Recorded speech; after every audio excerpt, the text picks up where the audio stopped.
What is going on, everybody? So I love making these videos. This will be a saltwater fish unboxing video. These are one of my favorites. But let's not waste any time. Here are the fish. So we got them packed up in the truck. Let's get them to the shop. So unfortunately, I had to go do a job, so I wasn't able to break down the fish order. But luckily for me, I have Escape the Wild in the house. And Amira did a great job breaking everything down and getting it ready. So now we have it on this table right here, all laid out. And we're about to go through it, and we're gonna decide which tank it's gonna go into and get ready for the quarantine process. And we have something cool to show you. It's a secret, you can't see it yet. Yeah, we got a really cool fish Yeah. that just came in. Yeah, we'll save the best for last, but we're gonna go through this right now. Every time we get a fish order, I swear it's like Christmas to me. I've done like hundreds of these and I just never get sick of it. I love fish orders, it's so exciting. Especially when you don't know what's, like, I didn't do this order, so I don't know what's in it, so I'm excited to see. So Amira here is kind of in charge of doing the fish orders. She organizes everything and puts it into their own individual tanks. And this is a quarantine shop, so she's responsible for, what's the first thing you do when the fish come in? How do we break these guys down? So we separate them out by which tanks they're gonna go into, and then we group them together.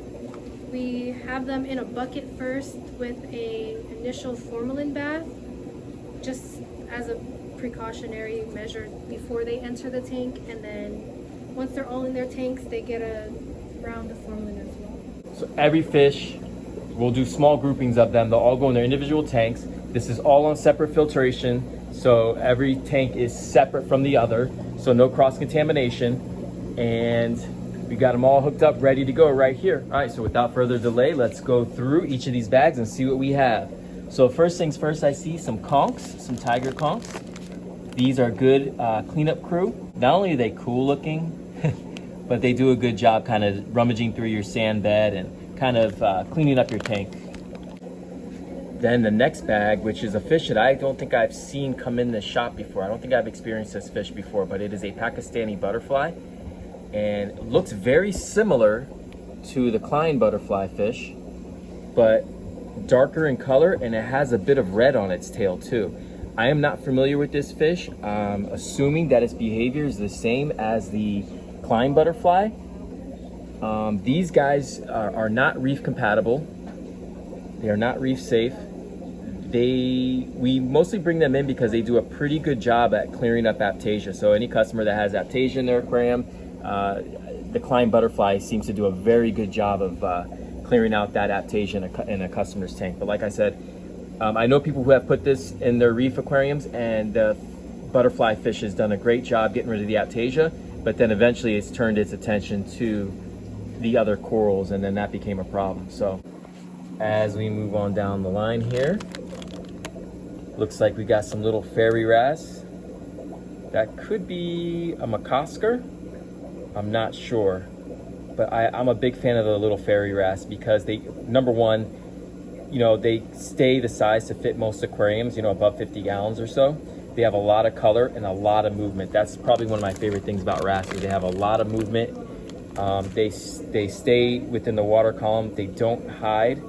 So if you're looking to get wrasse, I know that the ones that are really popular are like the chorus wrasse and the Melanaurus wrasse and things like that. But as far as for showfish, I love the fairy wrasse. And like I said, they stay relatively a good size for most aquariums.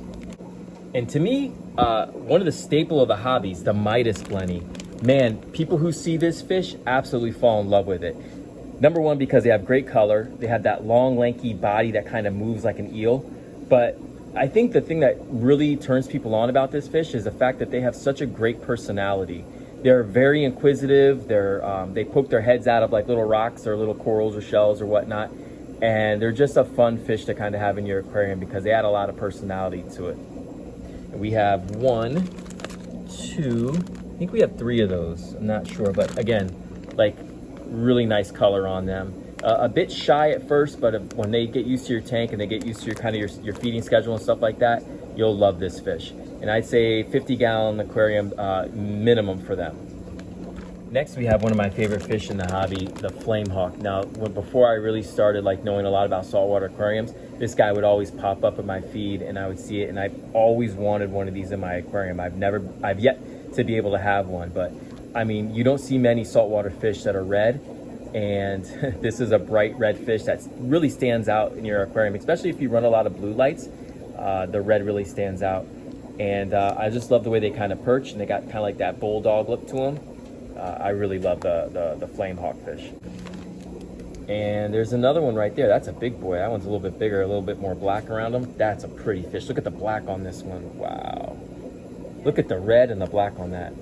That's insane. Are you guys thinking about getting a flame hawk? I feel like this should be part of the collection at Escape the Wild on your fish room. Look at that. How do you say no? Look at that. Look at the black and red on that. That's actually pretty. That is a gorgeous That's fish. edgy. I'm like really jealous because I wish I had a tank right now to be able to have that fish. That is beautiful. But there's 4 of them. There's 4 of those here, so we got some more over there, and then we go into Anthias territory. So we got a bunch of these Anthias right here. Amira, what kind of Anthias is that? Dispar? No, lyre tail. They're lyre It's either.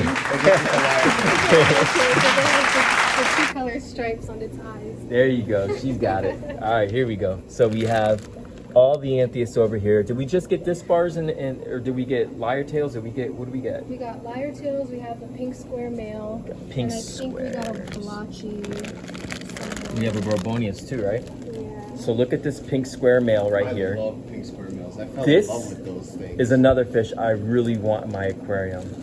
I would love to get a male and a female. Now you're gonna need about at least a 125 gallon tank for this guy. These guys get a decent size for Anthias, but that is, you can see why they call them pink square. That perfect square on the side of the body on either side.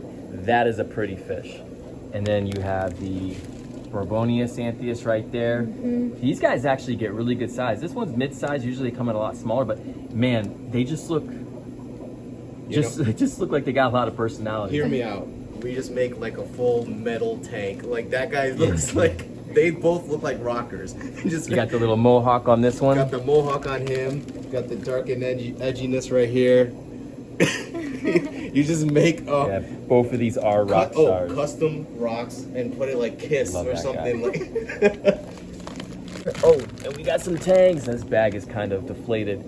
We got a whitetail tang. These guys are hugely popular in our shop. People love these guys. They're a great cleanup crew.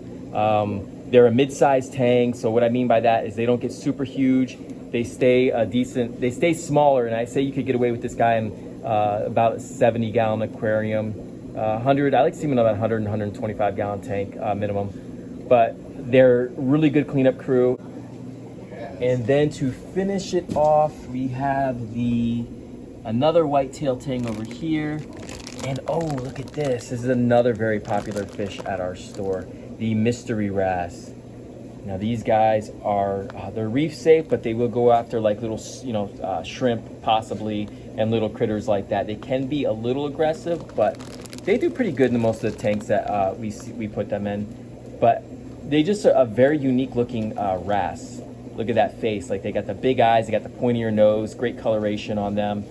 Mystery wrasse, I do like them a lot. But if I'm keeping small ornamental shrimp and things like that, I don't think I put them in my tank, but really unique looking wrasse here. And a couple more, got another fairy wrasse right here. More Anthias, and then my favorite, of course, green spotted puffers. I love these guys, they're so much fun. I wish I had space to just do a big tank with just a ton of green spotted puffers because they're just so interesting to watch, and I love feeding them. They're like little piranhas when you feed them. I love these guys, and they do really well for us. We have a bunch of these in customers' tanks, and these guys came in looking really healthy. Nice white bellies, really green, shiny on them. Shows that they're kind of healthy. You can see right there on the forehead there, between the eyes. Very bright green. They look very healthy. Good belly size on them. So we'll go ahead and acclimate these guys. We're going to deworm them, do everything that they need to be, everything we need to do to get them healthy, and eventually get them in customers' tanks. But I love green spotted puffers. Now, the finale, the fish that I'm like really like Blown away excited by. to see. Whoa! You need VIP access. Where's the clipboard? This is primo right here. On this side. So this right here, what kind of tilefish is this? Orini tilefish. There is. It's hard The to coloration on this tilefish is amazing. Now the bag's a little cloudy. We still have to get it acclimated, but this is actually a really good sized tilefish. Look at, you can see a bit of the color coming through the bag. I'd say he's about 4 inches, 4.5 inches big. We have another one right here, that bright yellow with like a bluish purple. So what we're gonna do right now is I got one more thing to do. I gotta go to another job, and Mira's gonna start breaking stuff down, and then I'll videotape this stuff when it's all in a tank to get you guys a better look at what we have here and kind of going over our quarantine process and everything like that. Yeah, let's go ahead and do it. So Amira's starting to get the fish in their quarantine setups, and we just did the tilefish. She just gave him a bath, a medicated bath, and this one's super hyper, got a lot of energy, very stressed out right now, but you can just tell the color on that thing is unbelievable. Beautiful tilefish. And then his buddy is over here in the far back, really chill, complete opposite personality, took his bath like a champ, and kind of settling in right now. This one will settle in. I know tilefish, when they first usually come in, all different types of tilefish, they usually do this. They kind of hover at the top there. They're in kind of panic mode, but we'll give him until tomorrow. We'll check in on him and see how he's doing that. Over here in this tank, we got the puffers acclimating to this tank. So now the water in here is completely fresh, right? This is completely fresh water. This tank is actually set up slightly, below brackish water. So we're gonna eventually bump them up to brackish, but right now it's mostly fresh in here. I think the salinity is probably somewhere about maybe 5 parts per thousand. So nothing too crazy, but we're gonna start increasing their salinity up to brackish over the time period that they're here and getting their beds. Only buckets without water though. When we start unbagging the fish, the important thing to do is to kind of give them a good look over and make sure, look for any signs of disease. So any type of parasites on them, flukes, stuff like a little bit of shredded fins, white spot, things like that. So this is a good chance to kind of get a good look at the fish and kind of see what you're dealing with when they first come in. We have all the fish gathered in groups here. Who's compatible with who's going to go on what tank. So we have all the Anthias right here because they're all compatible with each other and they can all go in one aquarium. And over here we have a Klein butterfly, we have a whitetail tang, flame hawk, and I think a Midas blending, and they should all be chill in one 29-gallon aquarium together. So we're kind of dividing it up between, we're kind of dividing the fish up to where they can be work out. Escape the Wild right here, getting all the fish organized, getting them all acclimated to their tanks, getting their medication dips and all that stuff. But we're gonna go ahead and skip to when they are in their actual tanks because, hey, it's a lot more fun to look at them when they're in their tanks, right? This is kind of the tedious part right here. So shout out to Amira for having to do this on a weekly basis, multiple times a week. And shout out to Jason for coming in and lending a hand. And definitely check out their channel, Escape the Wild. I'll put it in the link. What do you think of this? I don't know how you guys do this on a regular. Yeah. Like I did it once at home with my freshwater. I don't know how you guys keep doing this. I'm pretty sure your house is gonna look like this. Your fish room is already halfway there. Your fish room is gonna be about this big. It's just a matter of time. That's why they're getting the free labor out of me. I'm learning. Yeah. They're teaching me, educating me, so I can do it at home. So we can really go crazy with this. All right, so we'll come back tomorrow and we'll check out the fish. And look who walked in the door, Tommy of Tanknicians. Tommy, yeah. I want to get your reaction to this tilefish. Okay. So walk with me. All right. Check this thing out. Let's look at this fish. Look how beautiful this fish is. Oh, okay. You know, Chris, this week has been a lot. In the past couple weeks, it's been a lot. Holiday season, it's been a lot. I look at this fish, I feel peace. Do you feel peace? It brings you peace? I feel peace. I feel happy. I've never seen one of these in person. Really? After all the years of working and doing these fish orders and all that, you've never seen one of these? No. Look at Buddy. He's just hanging out there, right? Just looking at you, staring into your soul. He is gorgeous. You guys have just bonded. You've become one. Oh, it's like a Pokemon. It's like you're bonding like a little Pokemon character. What Pokemon would that be? I don't know. Come up with a Is that a name. Dratini? All right, so it's the next morning. We are back at the shop, and I am really curious to see how the fish are doing. So let's make our rounds and see what we're looking at. Up first, we have the tile fish hiding here in this PVC pipe. Looks to be doing all right. And then we have the other tile fish, which is back there behind the sponge filter. You can kind of see his tail moving there, but he's hiding right now. Hopefully he can, he's not out like he was yesterday. This is the one that was floating up top. Hopefully he gets settled in. Down below here, we have the whitetail tang and a fairy wrasse, and then the Pakistani butterfly fish. They look really good. I'll be feeding them here in a second. Another tank of the same thing, whitetail tang and a butterfly fish. Those look good as well. We have our fire fish up here, all chilling, hanging out together. They look good. And in this tank, we have Anthias, all schooling together. A lot of bubbles in this aquarium, so they're getting plenty of oxygen. But they're all chilling. I'm sure they're hungry, so I'll get them their breakfast here in a second. Over here, we have another whitetail tang, the flame hawk. And I believe there's a Midas blenny in here, if I'm not mistaken. Probably another butterfly fish as well.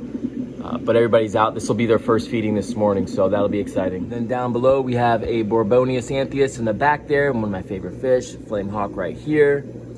And in this little PVC pipe, we have a little fairy wrasse hiding out right there. And then, of course, all little baby puffers are in this aquarium, doing great. So there it is, everybody's settling in right now. It's their first morning, so it's gonna take them a little bit to get adjusted. Once we get them on a feeding schedule, they're gonna be a lot more active and a lot more present in the tank where you can see them. Now we are gonna quarantine these fish for probably close to 6 weeks. We're gonna give them all their medications, feed them, get them healthy, and then they'll be ready for sale in probably about 6 weeks to even possibly 2 months. So that unboxing was kind of fun. We got a lot of different type of fish that I'm really, we don't get in often. Thank you guys so much for watching. Have a good one.